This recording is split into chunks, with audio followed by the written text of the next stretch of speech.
আমাদের এই গ্রামটায় কয়েকদিন ধরে একটা অদ্ভুত ঘটনা ঘটছে। হঠাৎ হঠাৎ করে রাতের বেলা ফ্রিজ থেকে মাছ মাংস গায়েব হয়ে যাচ্ছে। কিভাবে বলছি। হ্যালো এভরিওয়ান, কেমন আছেন সবাই? আশা করি ভালো আছেন। আবারও চলে আসলাম নতুন একটা ভিডিও নিয়ে। অনেক দিন পর এই ভিডিওটা করছি। আমাদের এই গ্রামটার নাম হলো ঘোড়াদৌড়, লোহজংয়ের মধ্যে পড়েছে। ঈদের পর থেকে এই গ্রামটায় খুব অদ্ভুত ভাবে চুরি হচ্ছে। মোটামুটি জানি কে চুরি করতে পারে, কিন্তু এই তো চক্ষু লজ্জায় বলতে পারি না। এটাই হলো সমস্যা।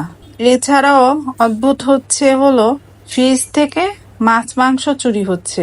যে বাড়িতে মানুষ থাকে না বা বেড়াতে গিয়েছে, তারা ওই বাড়িগুলো টার্গেট করে, তারপর রাতের অন্ধকারে গিয়ে তালা ভেঙে ফ্রিজ থেকে মাছ মাংস চুরি করে। আশেপাশে আরো দামি জিনিস থাকলেও ওগুলো চুরি করে না, তারা শুধু মাছ মাংসই চুরি করে। কি অদ্ভুত, তাই না? এই সমস্যা অন্য সব বাড়িতে তা বলবো না, এই সমস্যা আমার বাড়িতেও হয়েছে।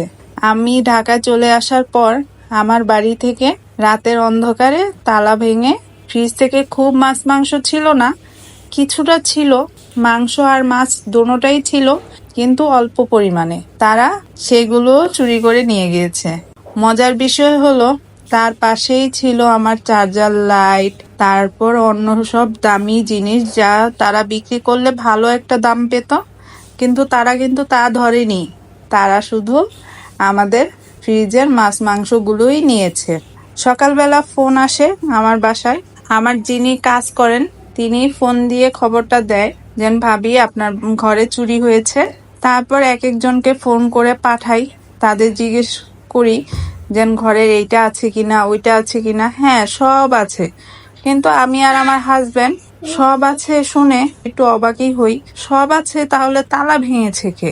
আর তালা ভেঙে যদি চুরি করার উদ্দেশ্যই হলো, তাহলে সব আছে কিভাবে? তারপর আমার হাজবেন্ড যখন গ্রামে যায়, যে দেখে যে ফ্রিজের তেমন কোনো মাছ মাংসই নেই, শুধু ছোট এক প্যাকেট বেলে মাছ পড়ে আছে। তারা এটা আমার উপর দয়া করে রেখে গিয়েছে না ভুলে রেখে গিয়েছে সেটা তো আর আমার জানা নেই, কিন্তু ছোট এক প্যাকেট বেলে মাছ ছিল, আর বাকি সব মাছ আর মাংস নিয়ে গিয়েছে। ছিল হলো গরুর মাংস, বেলে মাছ, শিং মাছ, রুই মাছ, ইলিশ মাছ, এগুলো সব নিয়ে গিয়েছে। হয়তো গ্রামের সবাই যদি একটু চেষ্টা করে চোরটাকে ধরতে পারবে, কারণ চোরটা অবশ্যই বাইরের কোনো চোর না, আমাদের গ্রামের চোরই হবে। না হলে কিভাবে জানে কবে কোন বাসার মানুষটা নাই, কবে কোন বাসায় তালা দেওয়া? এটা তো গ্রামের মানুষ না হলে বলতে পার। তারপরও আল্লাহ তাআলা আমাকে বাঁচিয়ে দিয়েছে। আমার খুব দামি কিছু চুরি যায়নি, ছোটখাটো মাছ মাংসের উপর দিয়ে গিয়েছে। আপনারা সবাইও দোয়া করবেন চোরটা যেন তাড়াতাড়ি ধরা পড়ে যায়।